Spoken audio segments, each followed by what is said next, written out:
Hello, welcome back to the course on audio signal processing for music applications. This week we're talking about sound transformations. And for example, in the previous demonstration class, we talked about morphing, and in particular about how to use the short time Fourier transform to morph the qualities of two different sounds. Now in this second class, I want to talk about time scaling.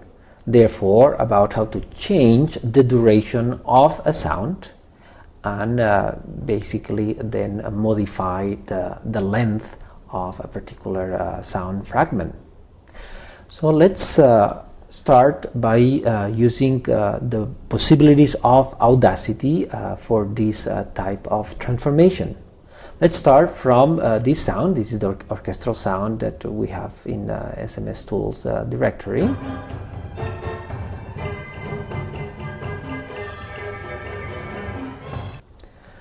And now in the effects menu of Audacity, there is quite a few of transformation possibilities, and even there is the possibility for extending these transformations by external plugins, and you can find many available online. But let's focus on very few of these transformations that relate with changing the duration of a sound. And the simplest one is, for example, this one. It says change speed. This is a very simple algorithm that the only thing it does is change the reproduction speed, basically. So it changes how the samples are read and therefore reproduced. And of course the effect of this is that it modifies not just the time, but it modifies the frequencies of the sound. So let's listen to that same orchestral sound, but changed by, for example, well, if we put it at 0, there would not be any change. And for example, let's change it by 30%. So this will speed up the reproduction of the sound by 30%. Okay, clearly we see that the sound is now shorter, and now we can play it.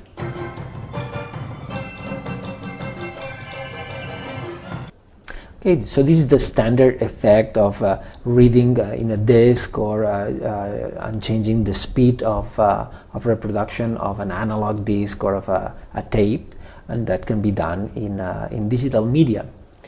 But clearly this is it's okay, but it's not that interesting in the sense that we are manipulating not just the duration but the whole quality of the sound. So more interestingly, when we talk about time scaling, what we normally are referring is to be able to change the duration of the sound without changing the quality of the sound, without changing the frequencies that are present in the sound. And within the Audacity, there is a few algorithms that do that. The most sophisticated one that I know of is this one that says sliding time scale and pitch shift. Okay, and this algorithm performs both tempo change or time change and pitch change, and it uses a sinusoidal model. In fact, it uses a sinusoidal model very similar to the one that we have been presenting in class. And you can, of course, look at the code of this algorithm on the Audacity website. You have access to the source code of that. The major difference, which is an important one, is that this sinusoidal model is based on a subband type of processing. So it does sinusoidal modeling by splitting the whole sound in octaves and modeling every octave with a different analysis synthesis approach. So the quality is a little bit better than what we can do in the algorithm that we have been developing in class. So let's listen to that. And it easily can be controlled in time. So here, for example, the control of this algorithm can be done in a way that we have an initial tempo change as a percentage and a final tempo change. So for example, what we can do is start slower. So let's say, okay, let's say 20% or 22% slower, and let's finish by speeding up. So let's, for example, end up with 30% speed increase. Okay, but remember, these we are not changing the reading of the samples, the time domain samples. This is done using the sinusoidal model, so therefore resynthesizing the sinusoids but at different speeds while maintaining the pitch of the sinusoids. So let's analyze this. This is quite fast, in fact. It's a very efficient algorithm implemented in C. So now we are done, and we have changed the duration. Well, it's a time varying duration, so let's listen to that.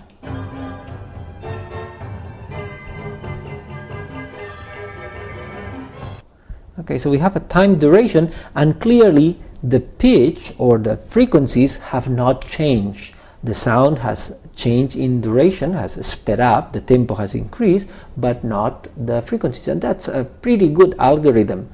There is some more sophisticated ones, but this is a pretty decent one that can perform good time scaling algorithms. So now let's go to our own implementation. So let's go to the GUI of transformations that we have, and let's go to the sine model. Okay, and let's go to for example, a sound. Let's use the piano sound. Okay. Of course, now this algorithm, we have to decide the parameters. So in the Audacity implementation, everything kind of it's a black box. So and it does pretty good. It chooses the best parameters for this type of transformation. Here we have to choose the parameters. So we first have to choose the analysis parameters of the sinusoidal model. It's a piano sound. It's a harmonic sound, but this in the sinusoidal model, this is not an issue. We have to make sure that we distinguish the peaks of the spectrum enough so that we can build sinusoids out of that. So let's start maybe with a humming window, 800. Maybe let's increase this a little bit. Let's put 1,000 samples of the window size. The threshold minus 90, maybe let's do even more, minus 100. The minimum sinusoidal duration, well, let's leave it like that. Maximum number of sines, we can put as many, for example, 200, so we really do a lot of sinusoids. And well, let's leave maybe this a little bit higher, the offset, so we allow frequencies to change a little bit more. And let's first do the analysis resynthesis of the piano. Okay, here is the analysis, the sinusoidal analysis that I have performed, and the resynthesis. Let's listen to the resynthesis. Well, let's first listen to the original sound, and then the resynthesized one. Okay, it does a pretty good job, so that's a good starting point. Now we can apply the transformations, and in this interface we can do scaling and of the frequencies and of the time. So let's not do any frequency scaling. So for not doing any frequency scaling, let's say that at time 0 we just put the value of 1, and at time 1 we put the value of 1. So there is no frequency change. And in the time we have we can put the time scaling operation. So for example, we can say at time 0 just start at 0. And for example, at the end, and we can just normalize to say 1, let's slow down by a factor of 2, for example. So this will slow down quite a bit more than we were doing before. So this will stretch the sound to twice as long. So let's see what it does. Okay, so this is the stretch sound. So this is much longer. The original sound was around 4 seconds. Now it's 8 seconds. And here we see the sinusoids that, of course, since they have been stretched, we see a little bit more of a mess here because we see twice as long and therefore more compact type of representation. Let's listen to this stretch sound.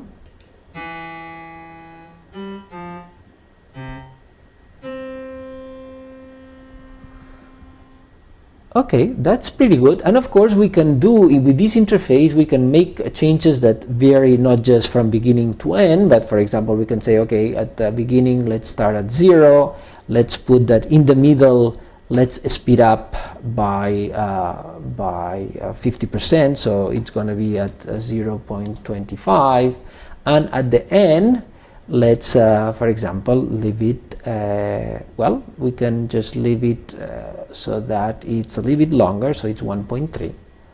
Okay, so now we can apply the transformation.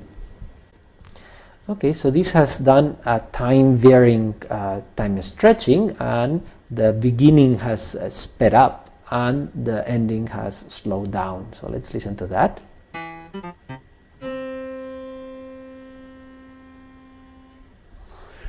Okay, so that's pretty good, and that's a quite interesting transformation, and there is quite a lot of opportunities to do interesting things here.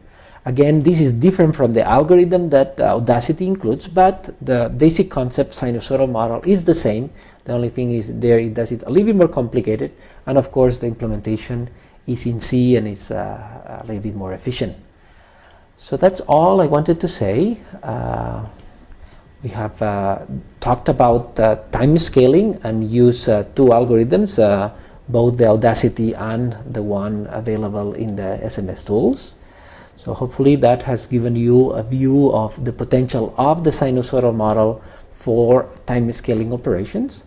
And that's a very interesting transformation that is very much used for many types of applications.